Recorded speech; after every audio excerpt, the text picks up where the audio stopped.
2007 seems like an eternity ago. A wonderful park that has not seen a major coaster since that year. But good news, I assure you, because Valleyfair, your time is coming, and here is why. Even after the Inside the Loop interview with the general manager of Valleyfair, which he stated that the park infrastructure is not robust enough to handle the crowds that a major new roller coaster would bring.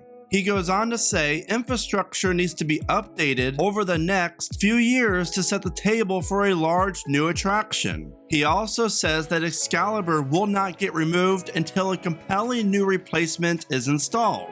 Now I know what you're thinking, but even hearing all of this, I still predict that Valleyfair could indeed get a new roller coaster as early as 2025. This will give the park enough time to work on infrastructure to get ready for the project. But the main question is, where will it be located and what type of coaster? But I have great news because you're about to find out all of that.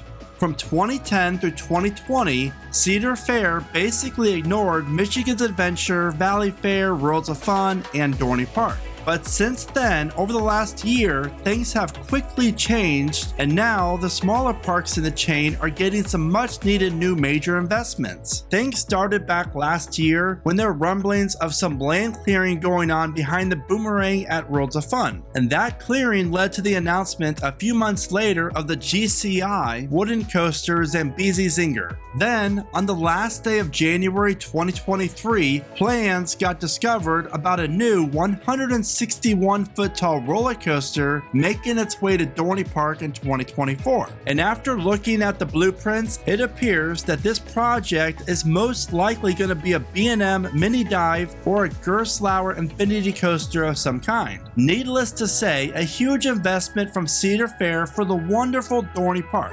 So now that Worlds of Fun breaks their coaster drought in 2023 and Dorney looks like they're going to break theirs in 2024, this has to mean Valleyfair is going to get a new coaster in 2025, right?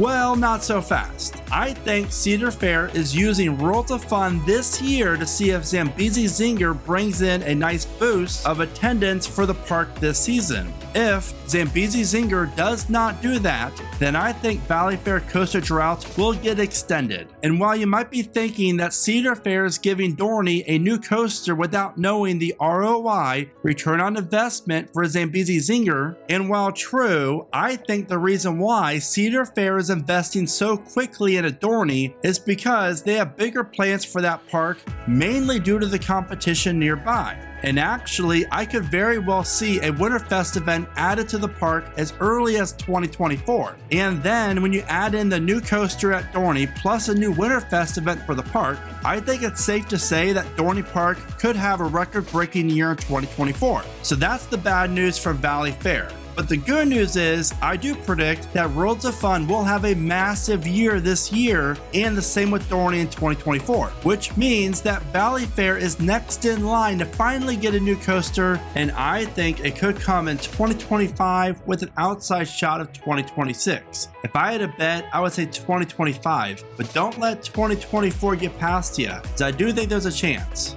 When you take a look at Valleyfair, the park does not have a ton of room available for a major new coaster. That is why the Dinos Alive area in the front of the park will be home to Valleyfair's 9th roller coaster. Which brings up the question, could Valleyfair follow Dorney's lead and get a mini B&M dive coaster? And while I do not think there's a huge chance of that happening, I do think it's a decent chance at that, especially due to that location in the front of the park. And for reference, here's a look at the rumored mini dive coming to Dorney. This creation was done by Intman305, so go check out the full POV on their YouTube channel.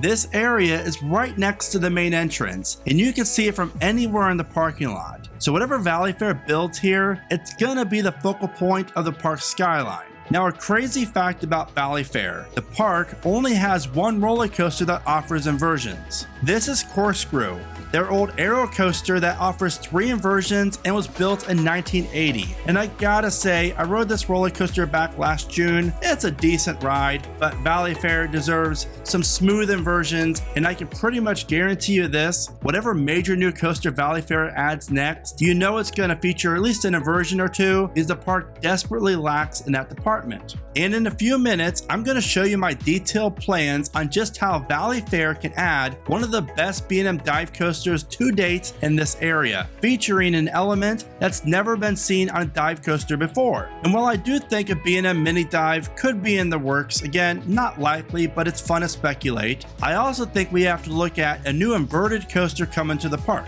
Now, I personally do not see this being a B&M invert, mainly simply due to the overall cost, unless they could get it down around 12 to 14 million. However, I could see this inverted coaster coming from Vekoma. After opening their first STC, which stands for Suspended Thrill Coaster, a few years back, this model is going to be a huge success for Vekoma. Not only would this size of coaster fit great at Valleyfair, especially in the front of the park, it would also become the park's second inverted coaster. And I have to say, these Vekoma STC coasters look amazing, and they offer great inversions, pacing, transitions, and more comfortable restraints than your typical B&M invert offers. Now, another great thing about the Vekoma inverts is that they offer airtime and a lap bar only. Now, that alone should make you want this new roller coaster to be an STC for Valleyfair. And I really do love this fit, and I think this is a real possibility for Valleyfair. But what about an RMC Raptor? Well, Cedar Fair is not too fond, from what I hear, of the unreliability of Railblazer at Great America. Not only do these trains come with a ton of issues, I hear that if California's Great America does close for good in the next few years, that Railblazer has a better chance of being scrapped than relocated. So I think there's a better chance of Valleyfair adding a new Intamin LSM coaster before they get an RMC single rail. And I've been saying since I started this channel that Intamin and Cedar Fair will be working together again soon. And this happens to pair very nicely with El Toro Ryan's latest news that Cedar Fair reps were seen checking out, I believe, Velocicoaster, one of the best Intamin LSM coasters out there. So I do think there's a very slight chance that this could be a mid-size Intamin LSM coaster on this plot of land. But let's talk about that B&M dive, because I really like, for marketing power, this type of ride would be something that this area of the country has never ever seen before. And here is how Valleyfair could fit a B&M dive coaster that would be around the same size as the rumored one going to Dorney. The placement that I came up with for the dive coaster also expands the footprint of the park just by a little. This area here could be used for more outdoor seating for the restaurant, as you see here. Park guests would also be able to walk through this area to get up close and personal with the new coaster, since it will have its own little midway. The entrance and fast lane line is located here, then the ride's exit will be located on the other side of the station, pushing people out onto the main midway. The layout would consist of a 165-foot tall lift hill, a 95-degree drop, the ever so popular Immelman on the dive, followed by an overbank turn, then a whippy 0G roll. And it's about time, because we're finally going to see a Cobra roll added to a B&M dive coaster. This element would flip riders upside down 2 different times. And I really feel like sitting on the outside seat going through a Cobra roll will be legit awesome. Now, once the train exits the Cobra roll, you're going to head into another overbank turn, then a low to the ground hill into a hammerhead turn. The ride's last element will be an airtime hill that heads right over the base of the ride's lift hill. Valleyfair's new dive would feature 4 inversions, multiple overbank turns, airtime, and most importantly, would change this area of Valleyfair for decades to come. So would this dive coaster layout get you to visit Valleyfair? If so, give this video a like. But will this actually happen? Honestly, who knows? I doubt they're going to get a dive, but again, it never hurts to speculate and share your thoughts. So don't worry, Valleyfair, your time really is coming, and coming soon. As for what type of new coaster, the park can do so many different things here, and that alone is just as exciting as speculating. So what do you think? What type of coaster do you see coming to Valleyfair? Be sure to let me know in the comments, and as always, thank you so much for watching. Remember to smile today, think positive, and keep riding coasters.